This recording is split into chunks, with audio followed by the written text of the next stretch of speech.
नमस्कार दोस्तों, स्वागत है आप सभी का हमारे YouTube चैनल में। दोस्तों, आज की वीडियो में हम आपको बताएंगे भारत की उन 4 रानियों के बारे में जिन्होंने अपने शासन और बहादुरी से लिख दिया था इतिहास। तो चलिए दोस्तों, जानते हैं कौन सी हैं वो भारत की 4 बहादुर रानियां। दोस्तों, वीडियो में आगे बढ़ने से पहले आप हमारे चैनल को सब्सक्राइब करें, लाइक करें और बेल आइकन को प्रेस करें, जिससे कि हमारे द्वारा बनाई गई महत्वपूर्ण वीडियो की जानकारी आपको सबसे पहले और आसानी से मिल सके। तो चलिए दोस्तों, जानते हैं।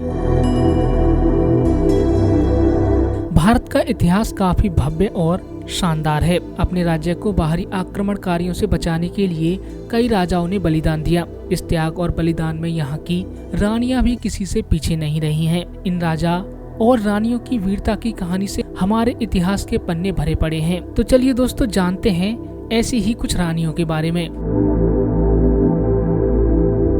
दोस्तों, सबसे पहले बात करते हैं रजिया सुल्तान की। सुल्तान शमसुद्दीन इल्तुतमिश के घर में जन्मी रजिया सुल्तान एकमात्र महिला शासक थी जिन्होंने दिल्ली सल्तनत पर शासन किया था। अपने सबसे बड़े भाई और उत्तराधिकारी नसरुद्दीन महमूद की मृत्यु के बाद सुल्तान इल्तुतमिश ने अपने राज्य का उत्तराधिकारी रजिया को नामित किया। हालांकि उस समय सुल्तान का यह फैसला उन लोगों को बिल्कुल पसंद नहीं आया जो राज्य में ऊंचे पदों पर आसीन थे। वे किसी महिला शासक का शासन स्वीकार नहीं करना चाहते थे, जिसके कारण रजिया को सिंहासन के लिए लड़ना पड़ा। राज्य के कुलीन वर्ग ने धोखे से रजिया के भाई रकुनुद्दीन फिरोज को उसके स्थान पर राजा बना दिया, जो बहुत अक्षम और क्रूर शासक साबित हुआ।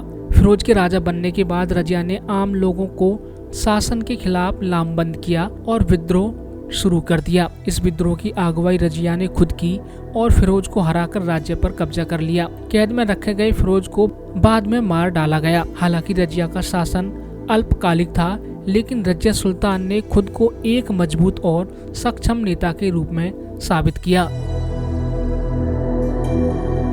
दोस्तों, अब बात करते हैं अहिल्याबाई होलकरी की। अहिल्याबाई होलकरी ने अपने ससुर मराठा साम्राज्य के महान सूबेदार मल्हार राव होलकर से सिंहासन प्राप्त किया था। मल्हार राव होलकर ने अपने शासन के दौरान अहिल्याबाई को बहुत सम्मान दिया। यहाँ तक कि कुम्हेर की लड़ाई में उनके पति खंडेव राव होलकर के मारे जाने के बाद भी उन्हें सती होने से रोक दिया। अहिल्याबाई अपने ससुर की मृत्यु के बाद गद्दी पर बैठी। सैन्य युद्ध में प्रशिक्षित अहिल्याबाई को मालवा सेना का पूरा समर्थन प्राप्त था। युद्ध के दौरान अहिल्याबाई अपने सैनिकों का नेतृत्व खुद करती थी। अहिल्याबाई को कभी सक्षम भारतीय रानी शासकों में प्रमुखता से गिना जाता है। इंदौर का एक गांव से शहर तक विकसित करने में उनके योगदान को आज भी याद किया जाता है। हालांकि उनकी सबसे महत्वपूर्ण उपलब्धि काशी विश्वनाथ मंदिर का निर्माण माना जाता है, जिसे सम्राट औरंगजेब के आदेश पर तोड़ दिया गया था।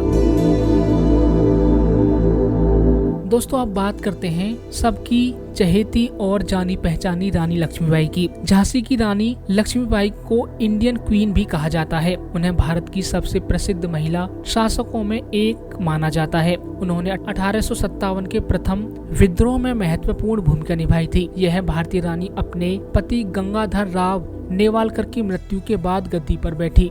वह छोटी उम्र से ही युद्ध में प्रशिक्षित थी और एक कुशल सैन्य नेता भी थी। रानी लक्ष्मीबाई अपने शासनकाल के दौरान अपनी प्रजा का ज्यादा सेवा नहीं कर पाई, क्योंकि वे गद्दी पर बैठने के बाद से ही अपनी सेना के साथ झांसी का आक्रमण करने के लिए आने वाली विशाल ब्रिटिश सेनाओं के साथ लड़ाई में उलझी रहीं। उनके द्वारा दिखाई गई वीरता और त्याग के कारण उन्हें भारत के स्वतंत्रता सेनानियों में अत्यधिक सम्मान दिया जाता है।